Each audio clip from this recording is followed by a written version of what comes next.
todo el capítulo, ¿ok? Y luego oramos. Oseas capítulo 4. Dice así la palabra de Dios. Oíd palabra de Jehová, hijos de Israel, porque Jehová contiende con los moradores de la tierra. Porque no hay verdad, ni misericordia, ni conocimiento de Dios en la tierra. Perjurar, mentir, matar, hurtar y adulterar prevalecen, y homicidio tras homicidio se sucede. Por lo cual se enlutará la tierra y se extenuará todo morador de ella, con las bestias del campo y las aves del cielo, y aun los peces del mar morirán. Ciertamente hombre no contienda ni reprenda a hombre, porque tu pueblo es como los que resisten al sacerdote. Caerás por tanto en el día, y caerá también contigo el profeta de noche, y a tu madre destruiré. Mi pueblo fue destruido porque le faltó conocimiento. Por cuanto desechaste el conocimiento, yo te echaré del sacerdocio, y porque olvidaste la ley de tu Dios, también yo me olvidaré de tus hijos. Conforme a su grandeza, así pecaron contra mí. También yo cambiaré su honra en afrenta. Del pecado de mi pueblo comen, y en su maldad levantan su alma. Y será el pueblo como el sacerdote. Le castigaré por su conducta, y le pagaré conforme a sus obras. Comerán, pero no se saciarán. Fornicarán, mas no se multiplicarán, porque dejaron de servir a Jehová. Fornicación, vino y mosto quitan el juicio. Mi pueblo a su ídolo de madera pregunta, y el leño le responde. Porque espíritu de fornicaciones lo hizo errar, y dejaron a su Dios para fornicar. Sobre las cimas de los montes sacrificaron, e incensaron sobre los collados, debajo de las encinas, álamos y olmos, que tuviesen buena sombra. Por tanto, vuestras hijas fornicarán y adulterarán vuestras nueras. No castigaré a vuestras hijas cuando forniquen, ni a vuestras nueras cuando adulteren, porque ellos mismos se van con rameras y con malas mujeres sacrifican. Por tanto, el pueblo sin entendimiento caerá. Si fornicas tú, Israel, a lo menos no peque Judá, y no entréis en Gilgal, ni subáis a Bet-Aven, ni juréis, vive Jehová. Porque como novilla indómita se apartó Israel. ¿Los apacentará ahora Jehová como a corderos en lugar espacioso? Efraín es dado a ídolos, déjalo. Su bebida se corrompió, fornicaron sin cesar. Sus príncipes amaron lo que avergüenza. El viento los ató en sus alas, y de sus sacrificios serán avergonzados. Oramos. Señor, ayúdanos a entender tu palabra. Espíritu Santo, danos sabiduría. Ilumina nuestro entendimiento para que sea provechoso para nuestra alma, para que salve a pecadores, para edificar a tu iglesia y para que fortalezca la esperanza de verte algún día y estar contigo por la eternidad. Por favor, ayúdanos. Te lo rogamos en el nombre de Jesús. Amén. Esta vez, mis amados hermanos, bájale un poquito por favor. Esta vez, mis amados hermanos, vamos a ver desde el versículo 11 al versículo 19. Hoy terminaremos el capítulo número 4 con el favor de Dios. Con el favor de Dios, si el Señor quiere. Así que vamos a estar concentrados allí. Del 11, donde dice fornicación, vino y mosto quitan el juicio, hasta el viento los ató en sus alas y de sus sacrificios serán avergonzados. Hemos visto cómo Dios contiende con el pueblo en general, con los habitantes de la tierra, en este capítulo. En segundo lugar, hemos visto cómo Dios contiende con los sacerdotes, pero además contiende con Israel como su sacerdote entre las otras naciones. Pero ahora veremos cómo Dios contiende nuevamente con el pueblo y su idolatría. Contención contra la idolatría del pueblo de Israel. Entonces, con todo este pasaje del 11 al 19, Dios lo que hace es dirigirse nuevamente al pueblo para que el pueblo ante el eminente juicio no eluda su responsabilidad echándole la culpa al sacerdocio.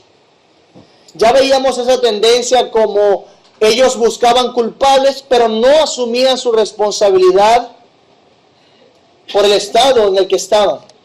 Entonces Dios le habla nuevamente al pueblo para que no eluda su responsabilidad echándole la culpa al sacerdocio o a aquellos que estaban encargados de presidir la adoración y enseñar la ley de Dios en medio del pueblo. Y Dios contiende en este caso particular y abiertamente, específicamente contra la idolatría del pueblo.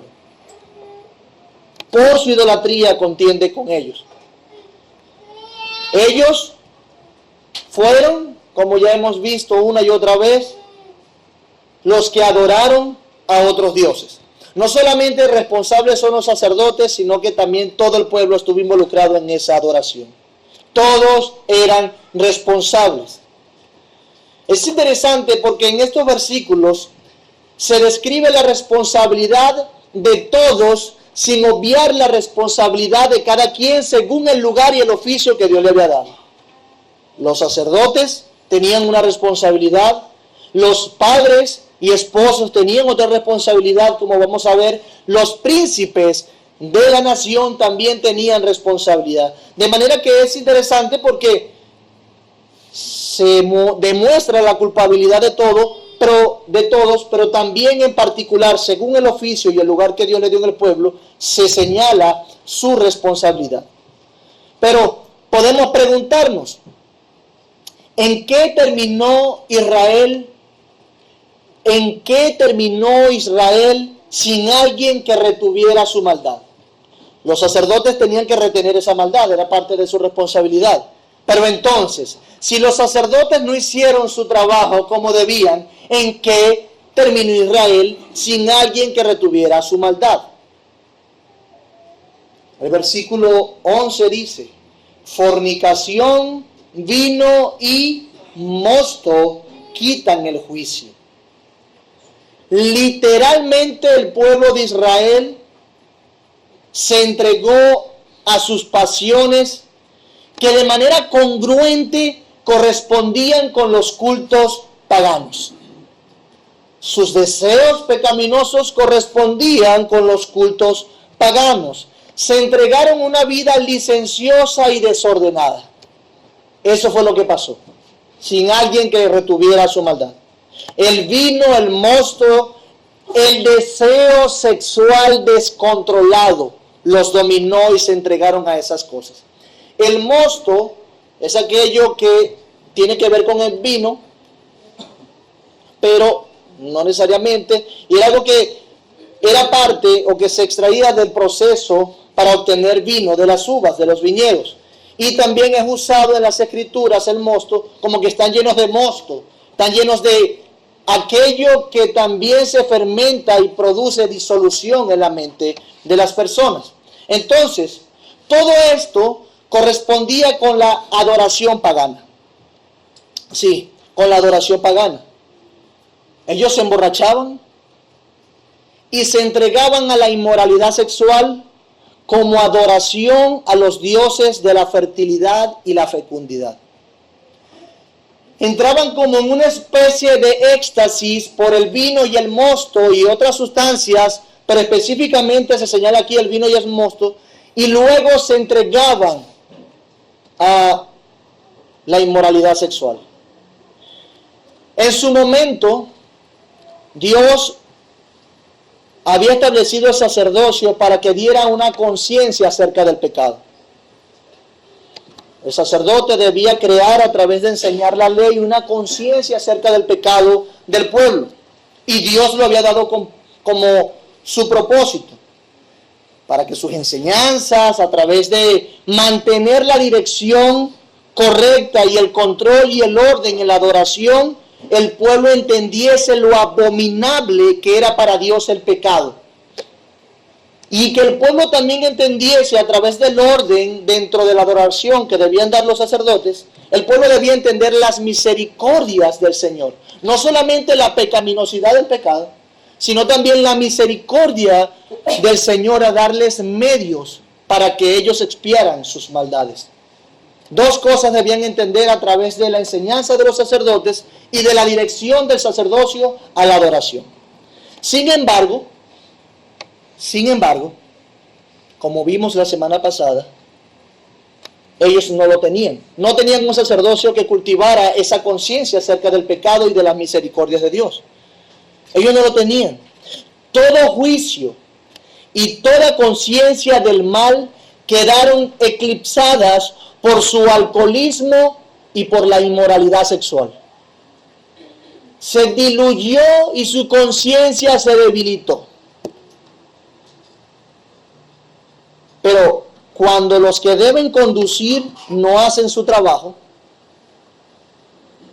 cuando lo primero que falla es aquello, los que deben conducir, cuando lo primero falla, lo único que queda en las personas, como dice Romanos, es la conciencia. Una conciencia. Si la persona que está llamada a mí a crear, a concientizarme acerca del pecado, falla y no hace su trabajo, lo que me queda es la conciencia. Lo único que podría hacerles ver su estado era su conciencia. Un juicio sobrio que los ayudara a considerar la realidad. Pero hasta eso lo perdieron. Hasta su conciencia la perdieron en el sentido siguiente, que fue cauterizada, fue insensibilizada. Dice el versículo 11, fornicación, vino y mosto que quitan, el juicio.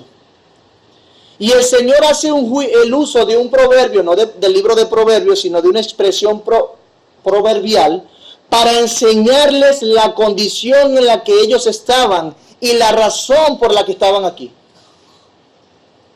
No solamente perdieron el sacerdote que le diese una conciencia, sino que el juicio lo perdieron, su conciencia se cauterizó.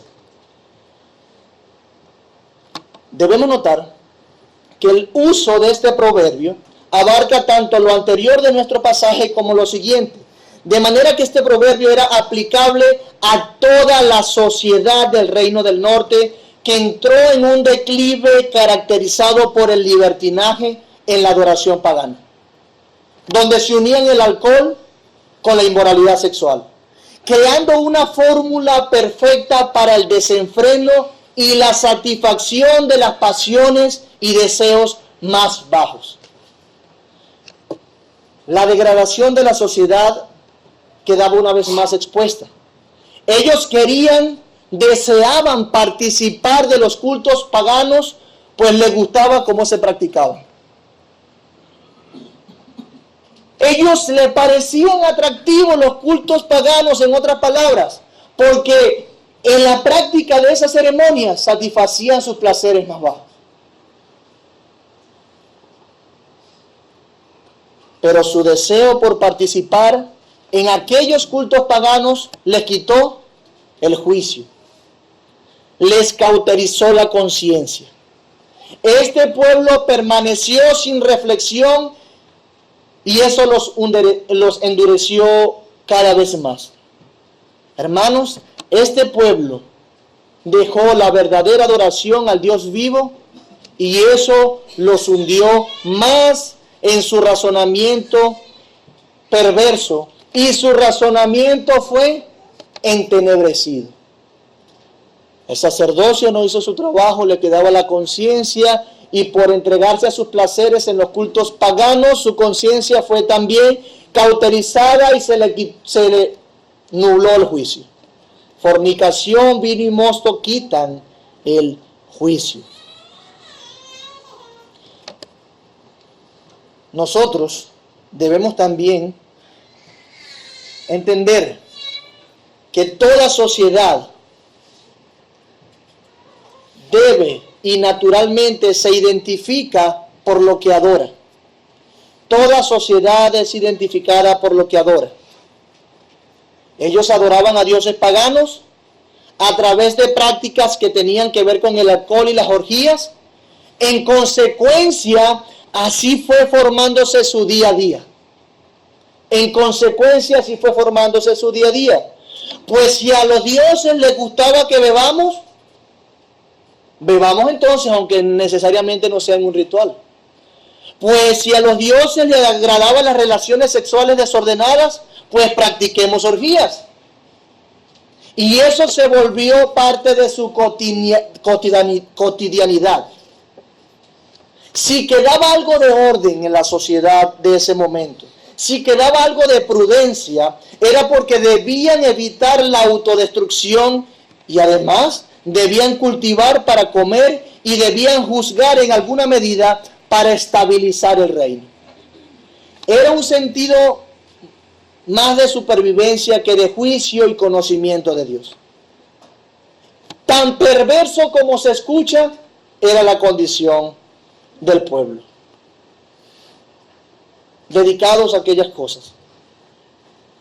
Pero, pregúntese, ¿qué se puede esperar de un pueblo que adopta los cultos de otras naciones que nunca habían temido, que nunca habían tenido temor hacia el Dios Santísimo? ¿Qué se puede esperar de un pueblo que adopta esas tradiciones, esos cultos? Todo sentido de pureza, todo sentido de pudor, de vergüenza, recato, toda sensibilidad a la integridad, a la santidad estaba ausente. Hermanos, ¿qué se puede esperar de una cultura donde la mayor norma moral y ética era dada por dioses creados al gusto de sus placeres? ¿Qué se puede esperar de una sociedad así? Los dioses que tenían eran creados por ellos mismos al gusto de sus placeres. No era Dios. Y Israel cayó en esto. Conocer a Dios le daba el juicio, el entendimiento necesario para poder actuar cabalmente como pueblo de Dios. No obstante, el vino, el mosto y las fornicaciones los caracterizaron. Y esta realidad se repite hoy en día. Se repite hoy. Una sociedad inmersa en el sexo, en la sensualidad, el alcohol y la idolatría ha quitado el juicio de las personas y ha llevado a una degradación mayor. Todo lo que está pasando ahora en el mundo, no hay entendimiento en los que son encargados de educar en las escuelas. No hay entendimiento en la política, no hay juicio ni cabalidad en los jóvenes, no hay juicio en las cortes, en el magisterio civil. Una sociedad que se aparta de los principios divinos es una sociedad destinada al fracaso y a la bobería, a la estupidez, a la insensatez. Una sociedad que se aparta de los principios divinos es una sociedad destinada al fracaso, a la bobería, a la estupidez, a la insensatez. Fornicación, vino y mosto quitan el juicio. Y como no hay juicio y como no hay entendimiento de Dios, pueden caer tan bajo y tan tonto como para preguntarle a un leño para que responda. Cuando nos olvidamos de Dios, cualquier cosa es buena. Hasta preguntarle a un leño para que responda. Versículo 12, léalo allí. Dice así: mi pueblo a su ídolo de madera pregunta, y el leño le responde. Porque espíritu de fornicaciones lo hizo errar, y dejaron a su Dios para fornicar. En este versículo, algo que yo quisiera destacar primeramente, y que no podemos pasar por alto, es el pronombre posesivo con que comienza, en Reina Valera por lo menos. Dice, mi pueblo a su ídolo de madera pregunta. Hermanos, aquellos que se dieron a la adoración pagana a través del vino y la fornicación, ¿sabe quién era? El pueblo de Dios. Nada más y nada menos. Y Dios lo especifica de esa manera en esta contención. La indignación de Dios en estas palabras no queda oculta. Al contrario, el Señor exalta la identidad del pueblo para expresar la indignación de su corazón y la maldad tan grande que ahora los caracterizaba. Es mi pueblo, dice Dios, el que le pregunta a otro. No, peor, es mi pueblo al que le pregunta a un leño de madera. ¿Cómo fue que llegó a ese punto? Es mi pueblo el que de una manera tonta y sin juicio le pregunta a una madera. Es mi pueblo. Pero interesante porque el versículo dice, mi pueblo a su ídolo. Ellos hicieron esos ídolos. A mí no me consultaban. A mí no me consultaban. De una manera tonta, sin juicio. Qué gran discrepancia, qué incongruencia. Mi pueblo le pregunta a su ídolo de madera. Hermanos, el problema no es que ellos le hablen a un ídolo de madera. El gran problema es que el leño le responde. Ellos le hablan a una mata y la mata le responde. Ese es el problema más grande. Lo otro también es un problema, pero imagínate que hasta le responde. Imagínense la condición en la que tuvieron que haber estado. Porque una cosa es que alguien pueda hablarle a un ídolo de madera y esperar respuesta de él, así como que, bueno, le hablé, pero no me dijo nada. Pero otra cosa es que la persona quede persuadido que el leño le respondió, sí, me dijo esto. ¿Cómo? ¿Cómo? Ellos creían que el leño le hacía revelaciones, que les daba señales. Por eso, de una manera peyorativa, Dios le llama al ídolo de madera leño. Agarra un pedazo de leña, que tú vayas al fuego, bueno, le dice, tu ídolo de madera es un leño. Dios lo llama así de una manera peyorativa. Es que creen en un pedazo de madera. Creen que un pedazo de madera puede decirles algo y cumplir sus oraciones. Así estaban sin juicio. Ellos, en vez de confiar en su Dios, quien los redimió, quien los salvó, confiaban en un leño de madera para que le diese revelaciones. En vez de confiar en los profetas que el Señor había dado, confiaban en un leño. Sin juicio, dirían por ahí, una tontera. Es una cosa sin juicio realmente, sin entendimiento. Hasta el sentido común se desaparece cuando se desprecia a Dios y se adora a otra cosa. El sentido común de la realidad desaparece. Esta práctica se llamaba o se llama rhabdomancia. ¿Sabe que hay una palabra parecida que es para decir aquellos que leen la mano? Pero esta rhabdomancia es aquellos que tratan de interpretar y reciben revelaciones y dirección de ramas. Comenzando desde aquellas personas, no sé si lo han visto, que usan una rama y ella le dice dónde hay un manantial, dónde están las cosas perdidas, que se mueve. Sí, lo han visto. O otras que lanzan una rama y como cayó, bueno, me está diciendo esto. Así estaba el pueblo.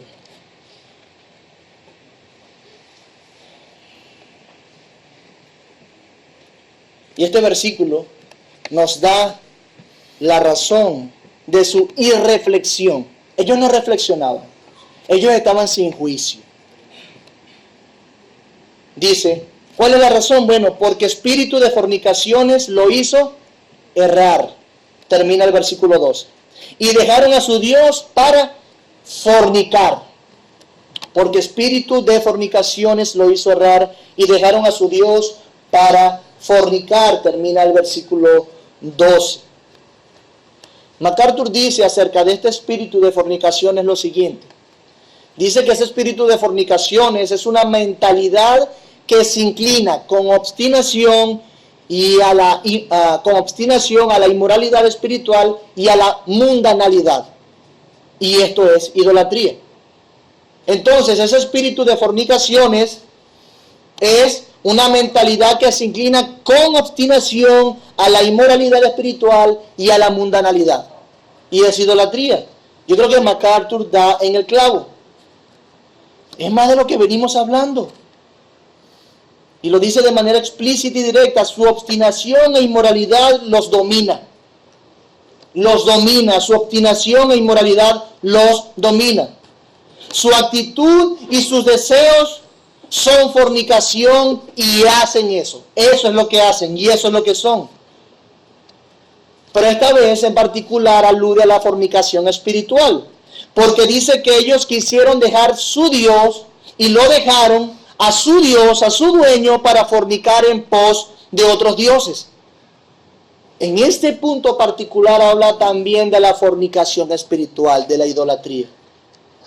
Pero lo que destaca entonces es que ellos tenían una mentalidad que se inclinaba a la obstinación y a la inmoralidad espiritual y a la mundanalidad. Eso es lo que lo dominaba. Por eso es que el versículo 12 dice, porque espíritu de fornicación lo hizo errar. Eso eran ellos. Podemos preguntarnos entonces, ¿por qué se dieron a la adivinación y a la rhabdomancia, a la idolatría, al vino, al mosto y a la fornicación? Porque quisieron. ¿Sí? Dejaron a su Dios y los dominó los deleites mundanos y paganos. Quisieron, espíritu de fornicación los hizo errar. Ellos quisieron. Esto destaca lo voluntario con que hicieron estas cosas. ¿Y saben por qué? Es que esto coincidía con sus pasiones, lo repito. Fue algo voluntario porque los ídolos a los que decidieron servir no eran tan estrictos. No, porque los ídolos no veían algo malo en que ellos le dieran rienda suelta a sus instintos más bajos, pero placenteros. Como dije, coincidían sus concupiscencias con lo que los ídolos exigían. Se juntó entonces la gana de rascarse con, ¿cómo qué? Se juntaron las dos cosas.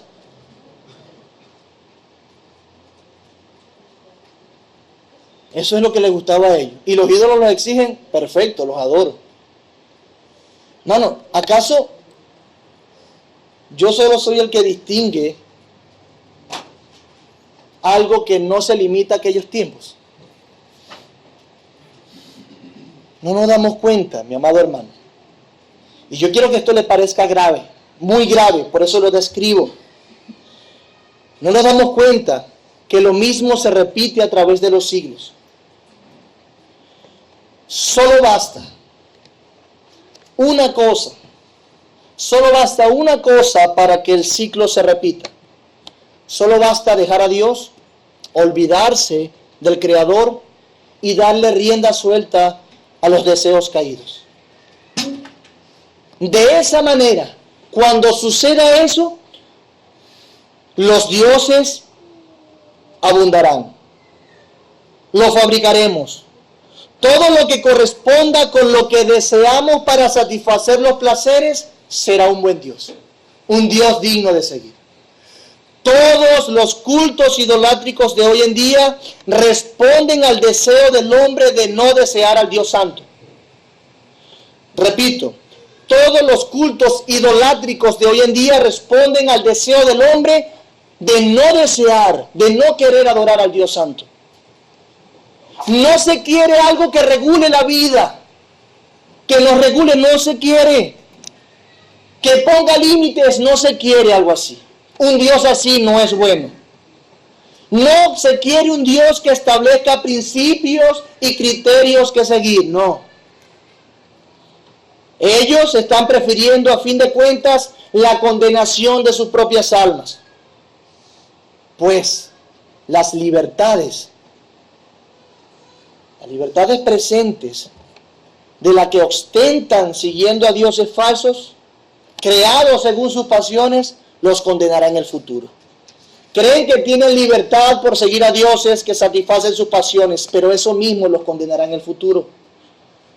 Y nosotros, como cristianos, como miembros de esta iglesia, debemos tener mucho cuidado. pues siempre existirá un Dios que nos proponga algo diferente y que corresponda con nuestras concupiscencias. Y tendremos la tendencia a seguirlo. Estemos alerta, mis hermanos. Alerta a nosotros mismos, porque para nosotros es muy fácil fabricar dioses. Muy facilito. Y no nos damos cuenta. Sí, nosotros también agarramos nuestro leño. ¿Y sabe qué? Le preguntamos. Y para mañana nos responde. Nos pasa a nosotros. Y buscamos dirección en ellos, pues sabemos que nos van a conducir como queremos y por donde queremos. Queremos hacer nuestra voluntad. Nuestra voluntad se vuelve nuestro Dios. Es decir, nos ponemos en lugar de Dios, tergiversando y teniendo una mezcla rara de la voluntad de Dios y la nuestra. Se lo explico. Nuestras motivaciones personales y egocéntricas que no se sujetan a Dios se homogenizan, se mezclan con la Escritura y terminamos usando la palabra de Dios para solo satisfacer nuestros deseos y posturas. Eso nos pasa.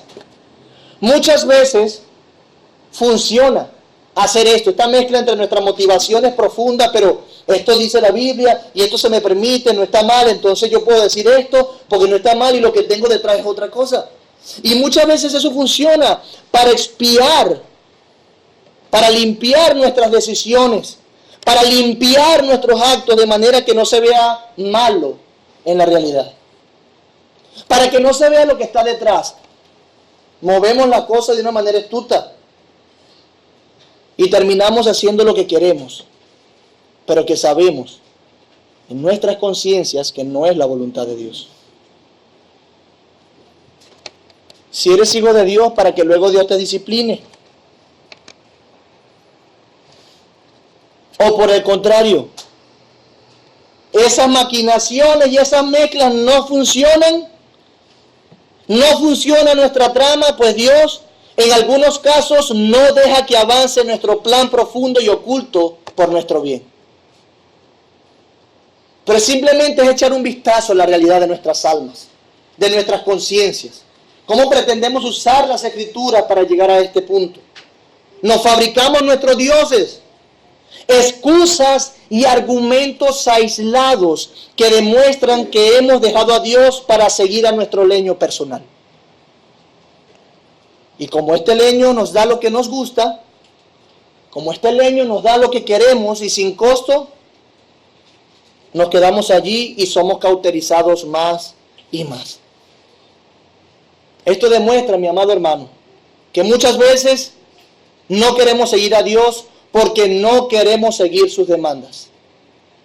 No estamos satisfechos con el lugar que Dios nos ha dado y queremos hacer algo más. Y nos inventamos y nos creamos y vemos qué hacemos. No nos agrada el lugar donde Dios nos ha puesto. No nos agrada lo que tenemos. Esto demuestra que muchas veces no queremos seguir a Dios porque no queremos seguir sus demandas, sus principios, su santidad. Pues nos aleja de lo que queremos realmente, de hacer nuestra voluntad.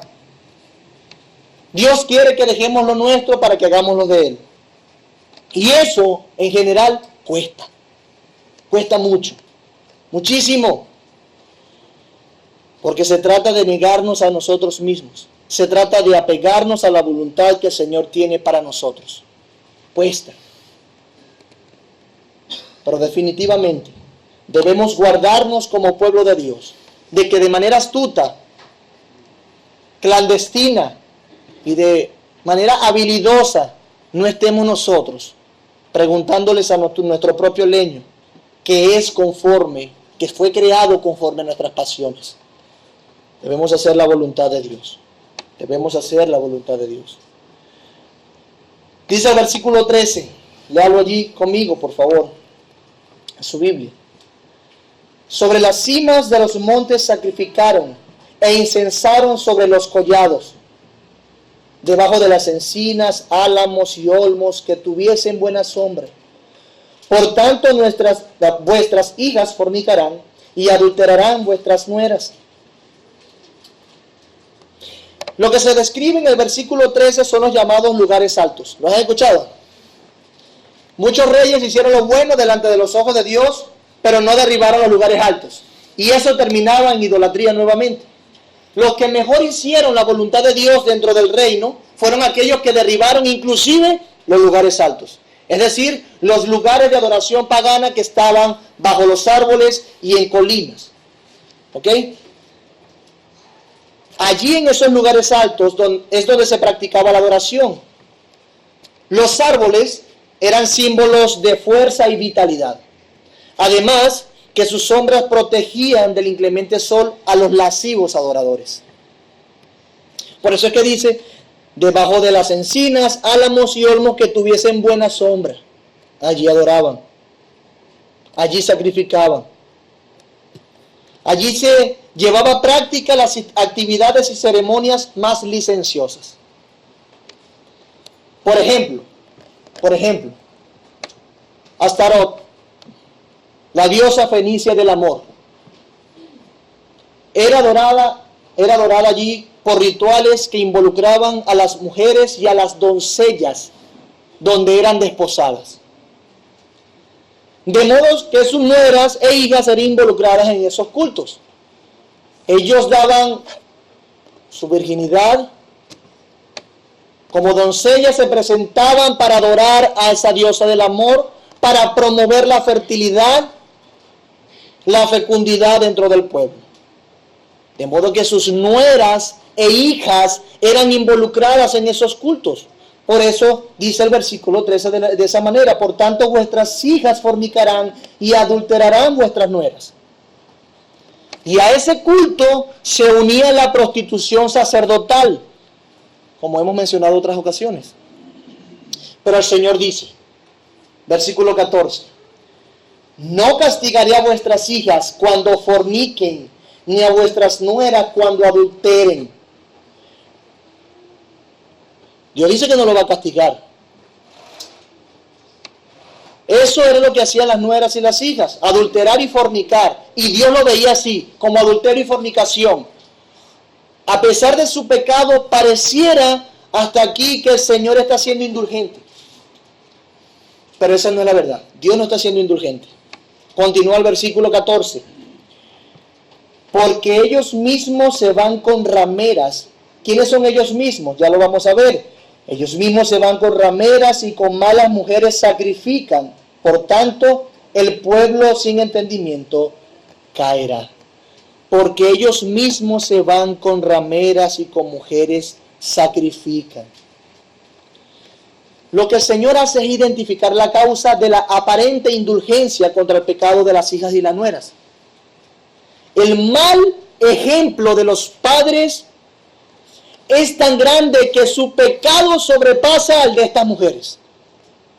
Repito, el mal ejemplo de los padres y esposos es tan grande que su pecado sobrepasa el de estas mujeres. El castigo más grande no cae sobre las mujeres pecadoras, sino que cae sobre los padres y esposos que dieron tan mal ejemplo al relacionarse con prostitutas. Los hombres se apartaban, se alejaban a un lugar específico con rameras religiosas y no religiosas. Y era una práctica común. Sin embargo, en este pasaje hay un énfasis en el hecho de que ellos practicaban la inmoralidad sexual en rituales paganos como parte del rito. Por eso dice que con malas mujeres sacrificaban. Ellos pecaban con mujeres que consagraban su cuerpo en honor a Astarot.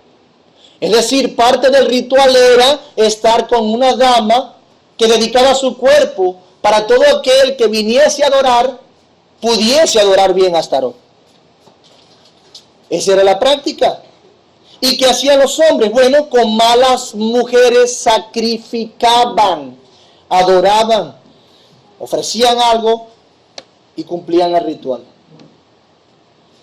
Pero este mal ejemplo, por este mal ejemplo, que era característico entre los hombres de la nación, el castigo de las damas iba a parecer nada. Si las cabezas de hogar, los padres y esposos, no se guardaban para el Señor, ¿qué podríamos esperar de sus hijas? ¿Qué podríamos esperar de sus hijas? A fin de cuentas, el castigo para los hombres será mayor por cuanto tienen un lugar de prominencia que tiene la facultad de retener la maldad de una sociedad o aumentarla con su ejemplo. Es decir, los hombres, las cabezas de hogar, tenían la facultad de promover el bien de la nación, la moralidad, la ética con su ejemplo, o desintegrarla con su ejemplo. Ellos debían ser ejemplos del bien, pero fueron ejemplos del mal. Y el Señor se indigna profundamente por ellos. Ellos tenían la mayor responsabilidad como hombres, no las mujeres. Y Dios lo destaca de esta manera. Esto revela una vez más la falta de entendimiento del pueblo. Pero esta vez no de los sacerdotes o de las damas, sino de los hombres que eran responsables por la nación, principalmente dentro de las familias. Como dice el versículo 14 al final, a ellos también le faltó entendimiento. Por tanto, el pueblo sin entendimiento caerá, les faltó entendimiento. Vemos una vez más que a la luz del pecado de los hombres, el pecado de las damas quedó eclipsado por darse a la prostitución, porque si ellos estaban de acuerdo con esos rituales, era normal que enviaran a sus doncellas y a sus nueras a que se presentaran a Astarot y fueran fieles a los dioses, para la fertilidad, la fecundidad y para que la familia creciera. De lo contrario, no crecería. Ellos entendían que cuando se tenía una intimidad sexual como esa, los dioses iban a ser agradados, iban a repetir lo mismo para que eso se viera como resultado en la naturaleza, en los cultivos, en tener muchos hijos, en la salud. Por eso lo practicaban de esa manera. ¿Qué les parece? Nosotros lo hacemos para que los dioses también estén agradados y lo hagan entre ellos y eso produzca bien a la nación. Así de loquillo, sí. Así. Pero los padres fueron responsables de eso en gran medida y Dios lo destaca. Fíjense que no solamente en el Nuevo Testamento, sino que en este momento y desde aquí Dios destaca la inmensa responsabilidad que usted y yo tenemos como hombres, esposos y padres para conducir nuestra familia de manera que honre a Dios nuestro servicio, nuestro ejemplo. Porque si nosotros fallamos en nuestro ejemplo, no hay mucha esperanza. El hombre ha fallado en la sociedad, no ha tomado el lugar que debe, y vean las mujeres cómo están. No las de esta iglesia, para la gloria de Dios, sino el movimiento feminista mundial. Los hombres fallaron y eso tiene consecuencias. Y si nosotros no nos ponemos los pantalones y asumimos nuestra responsabilidad, también, inclusive dentro de la iglesia, fallaremos. Así que debemos comportarnos conforme a lo que Dios hizo de nosotros, hombres, tiernos, humildes, pero sabios y dispuestos a marcar la pauta, no con lo que sabemos, sino con nuestro ejemplo. Con nuestro ejemplo. Y el Señor nos ayude, porque es inmensa la responsabilidad. Tanta que si damos un mal ejemplo, el pecado de las mujeres se va a ver eclipsado por el nuestro. El punto es que ellas pecaron, sí, pero nosotros más por permitir aquello. El Señor nos ayude. Pero en consecuencia caerán, dice el versículo 14. Al final dice, por tanto el pueblo sin entendimiento caerá. Caerá el pueblo sin entendimiento. Podemos decir en otras palabras, serán destruidos. El declive moral en la sociedad va a ser tal que solitos van a caer. Solitos, serán destruidos, como lo hemos visto una y otra vez. El versículo 15 dice, si fornicas tú, Israel, a lo menos no peques Judá. Y esto se pone interesante cada vez más. Si fornicas tú, Israel, a lo menos no peques Judá. Y no entréis en Gilgal, ni subáis a Bet-Eden, ni juréis, vive Jehová. A manera de avergonzar al reino del norte, Israel, Dios se dirige a Judá, que en su momento presentaba más fidelidad que Israel, mucho más fidelidad que Israel.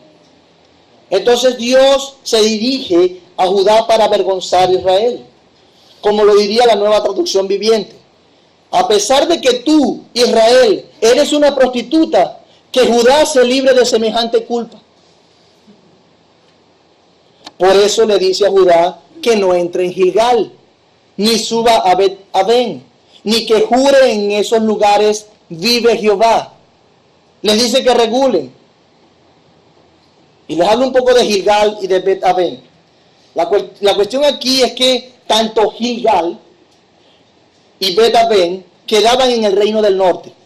En la división de los reinos, el reino más amplio era el reino del norte y quedaba Gilgal y Bet-Aven. Y estaba el reino del sur, un poco más pequeño. Ambos lugares eran lugares de adoración importantes para el pueblo de Dios, destacados. Pero en este caso no quedaban en Judá, sino en el reino del norte, en Israel. En Gilgal, o mejor dicho, cerca de Gilgal, fue donde Dios detuvo el sol. Y sabe, detuvo la luna, con referencia a los que estaban dentro de la tierra, claro está. Entonces cerca de Gilgal fue donde Dios detuvo el sol y la luna para darle la victoria a Josué. Y se hizo una gran cosa. Era un lugar importante de adoración. Luego que cruzaron el Jordán, quedaba entre el Jordán y Jericó, por allí fue que empezaron a conquistar la tierra prometida con Josué. Pero Bet-Aven o Betel es un lugar que ya nosotros conocemos. Bet-Aven o Betel era un lugar sagrado también de adoración a Jehová. En ese lugar fue donde Jacob tuvo el sueño de la escalera que unía la tierra con el cielo, y él lo llamó casa de Dios. Y precisamente eso es lo que significa Betel. Betel significa casa de Dios. Pero ¿saben qué pasó en Betel? Fue allí mismo donde Jeroboam, hijo de Nabat, cuando se dividió el reino, mandó a colocar el becerro y el otro en Dan, cambiando el sistema de adoración en Israel.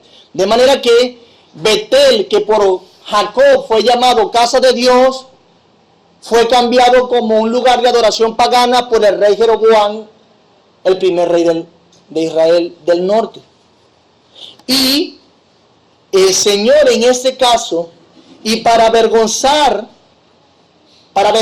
de Israel, llama a Betel, ¿cómo le dice el pasaje? Bet-Aven. En vez de llamarle Betel, le llama Bet-Aven. Bet-Aven.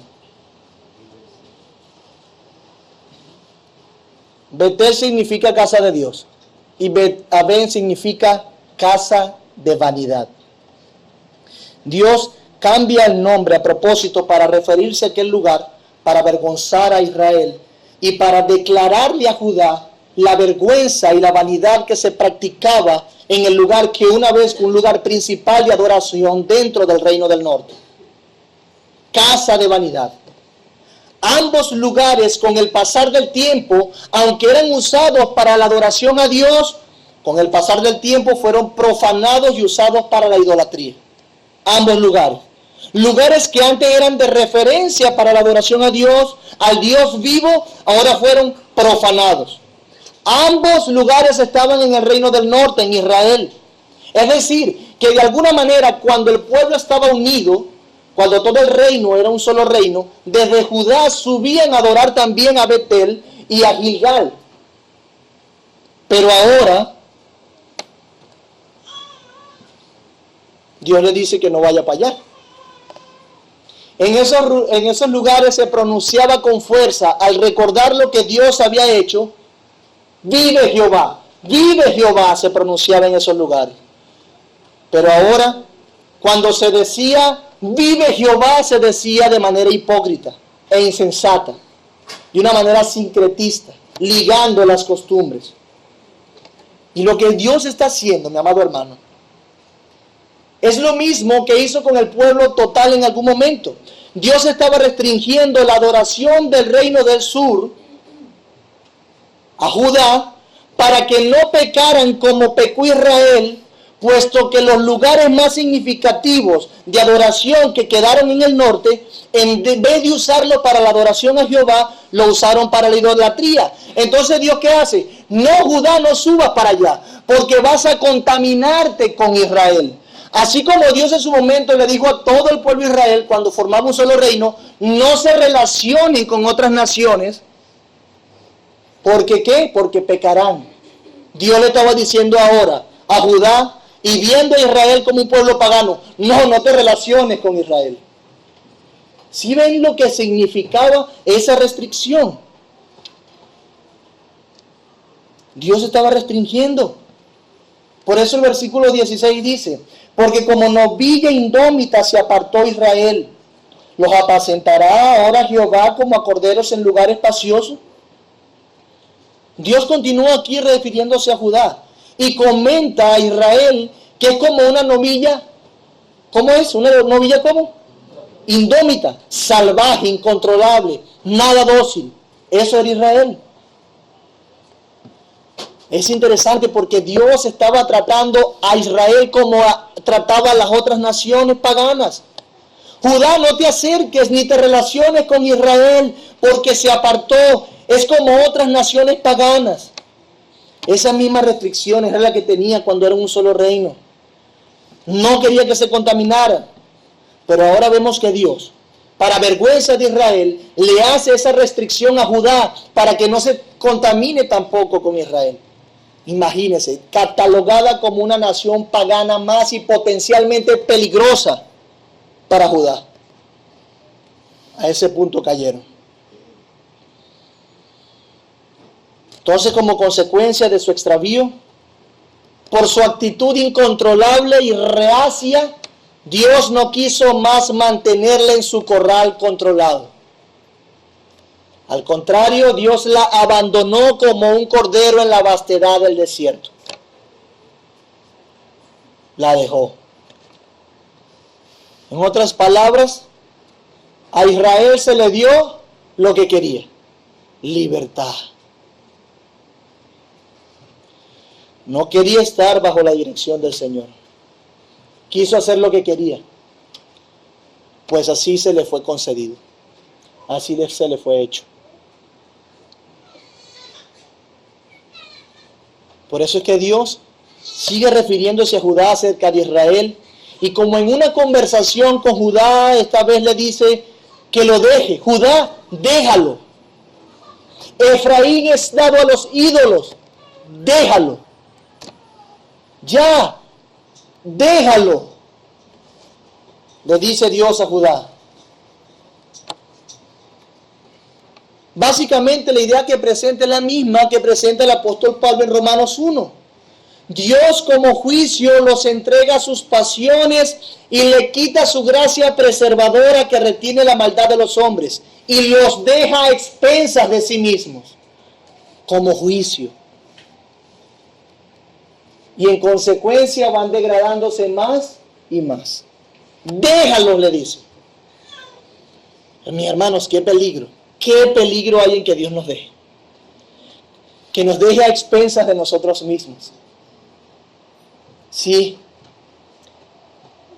Eso es lo que le trataba de comunicar antes. Cuando insistimos en hacer nuestra voluntad y pujamos y lo maquillamos, el Señor a veces nos dejará para que nos demos cuenta de nuestra maldad o simplemente para revelar que no le amamos realmente. Qué terrible verdad es esta. Es muy terrible. Nosotros tenemos que cambiar nuestra manera de orar entonces. Para que en vez de pedir que Dios haga todo lo que queremos o como lo queremos, orar para que el Señor restrinja nuestro movimiento conforme a su voluntad y no nos deje expensas de nosotros mismos. Señor, ayúdame, restringe mis movimientos, no me dejes expensas de mi voluntad, de mí mismo, porque perezco. Debemos orar de manera diferente entonces. Ayúdanos, Señor, limítame, manténme en tu corral. No me dejes expensas del desierto y de hacer lo que yo quiero porque perezco. De esa misma manera se le pagó a Israel y se los dejó. Déjalo, Judá, deja a Israel porque he dado los ídolos. Él le llama, en este caso, en el versículo 17, no le llama Israel, sino que le llama Efraín. Y no es esa expresión que nosotros usamos, sí, Efraín. ¿Y quién fue Efraín? Solo usan mucho los guaros. Sin embargo, lo que dice con respecto a Efraín es que Efraín era la tribu más grande, la tribu más influyente en todo el reino del norte. Y en Efraín, donde estaba ubicada esa tribu, es allí donde estaba la capital, Samaria. Entonces, para dirigirse a todo el pueblo del norte, se dirige a Efraín. Ahora, el versículo 18 lo que hace es resumir. Vaya conmigo el 18. Ese versículo 18 resume todo lo que ya hemos dicho de la conducta del pueblo y la satisfacción de sus pasiones, de su estado degenerado. Dice el versículo 18: su bebida se corrompió, fornicaron sin cesar, sus príncipes amaron lo que avergüenza. Además de describir, el versículo nos da un nuevo tipo de personas, los príncipes. Literalmente podríamos traducirlo como los escudos. Los príncipes podríamos traducirlo como los escudos. ¿Quién eran los príncipes? Bueno, los príncipes eran los que tenían el liderazgo de ciudades y fungían también como jueces de la nación. Eran, después del rey, la fuerza política y judicial y de gobierno de la nación. Eso eran los príncipes. De estos, que debían ser escudos de Israel, bueno, también se corrompieron como el resto y amaron lo que avergüenza, haciendo lo mismo que hacía el resto. Estos, los príncipes, los gobernantes, amaron la vergüenza de las prostitutas religiosas. Ellos amaron la vergüenza de dejarse corromper por dádivas. Ellos amaron la vergüenza de la fornicación. Ellos amaron la vergüenza de la idolatría y también sucumbieron ante el sistema del momento. Es una vergüenza lo que ellos hicieron. Amaron la vergüenza. Así como para nosotros en estos días es una vergüenza despreciar a Cristo. Amados, es una vergüenza seguir a los ídolos. Como nosotros no lo hacemos con una tablita a los ídolos de nuestro corazón. Es una vergüenza seguir a nuestras pasiones y no a Dios. Es una vergüenza. Pecar de esta manera es seguir la vergüenza. Y en consecuencia, por eso Israel será barrido completamente. El viento los ató en sus alas, dice el versículo 19. Y de sus sacrificios serán avergonzados. A eso es lo que se refiere cuando dice que el viento los ató en sus alas. Serán arrasados. El resultado final por su pecado es que el viento los arrollará. Imagínense un viento que sople y derribe todo. Serán devastados. Y cuando dice, de sus sacrificios serán avergonzados, es otra cosa que cosecha al final de cuentas. Sus sacrificios no les traerán las bendiciones que ellos procuraban obtener. ¿Para qué sacrificaban? Para obtener bendiciones. Pues sus sacrificios no le traerán esas bendiciones, sino que les traerán vergüenza.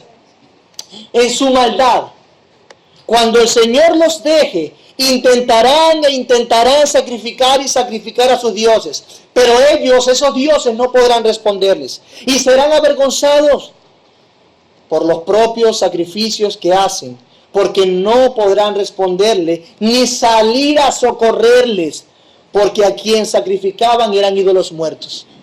¡Qué vergüenza! Dejaron todo por seguir a esos dioses.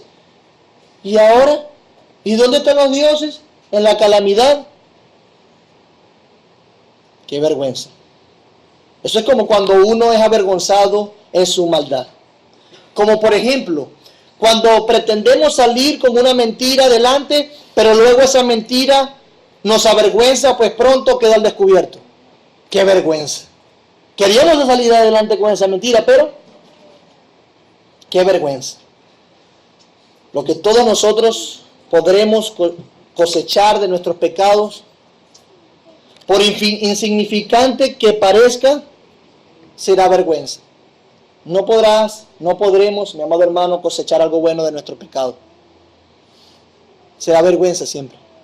Siempre será vergüenza. Seremos avergonzados. Lo que sacrificamos a nuestros dioses del corazón, a fin de cuentas, terminará en deshonra. La pérdida está garantizada, la vergüenza asegurada. Creemos que podremos mantener nuestro estatus, nuestra imagen, pero el pecado avergüenza y de esa manera seremos humillados y expuestos. Por eso es que necesitamos al Señor Jesús.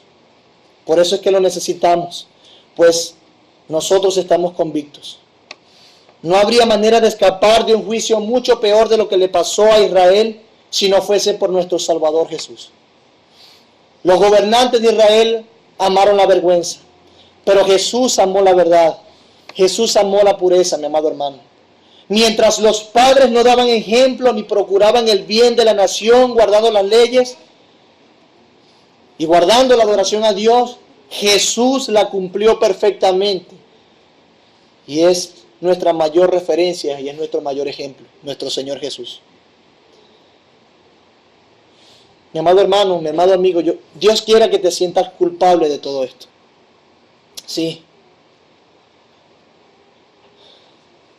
Porque eso nos recuerda que no podemos alcanzar estas altas expectativas sin Cristo.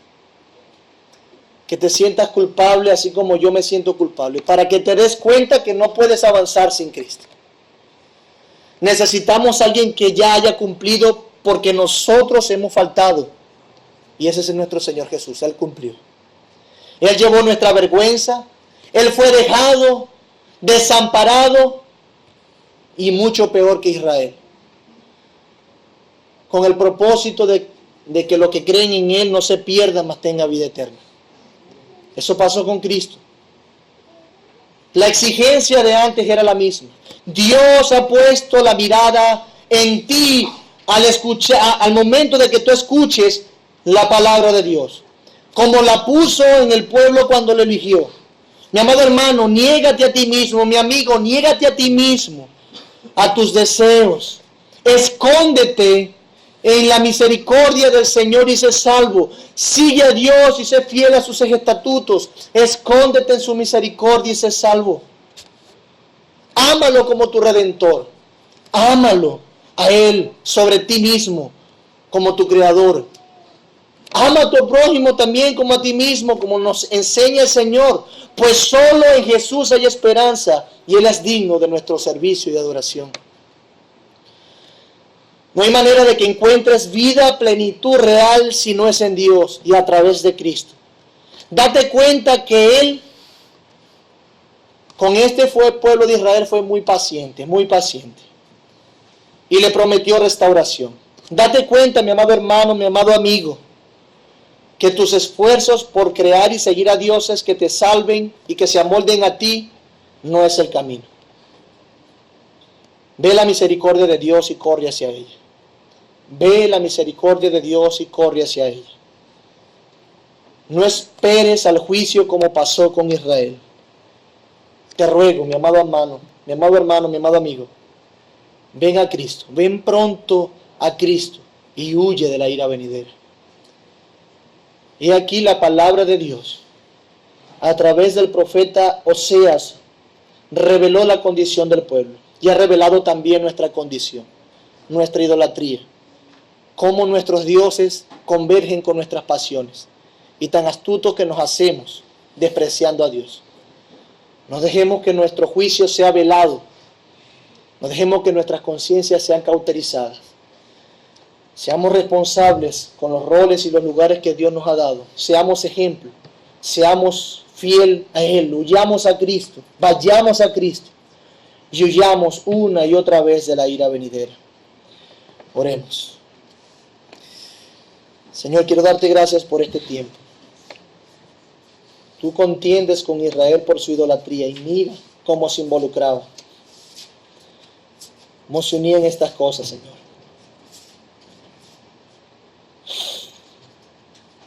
Por favor, ayúdanos a no relacionarnos, así como se lo pediste a Judá, para que no seamos seducidos por otras naciones, por otras gentes. Que nuestra mirada esté puesta en ti, solamente en ti, para no pecar como pecó Israel, Señor.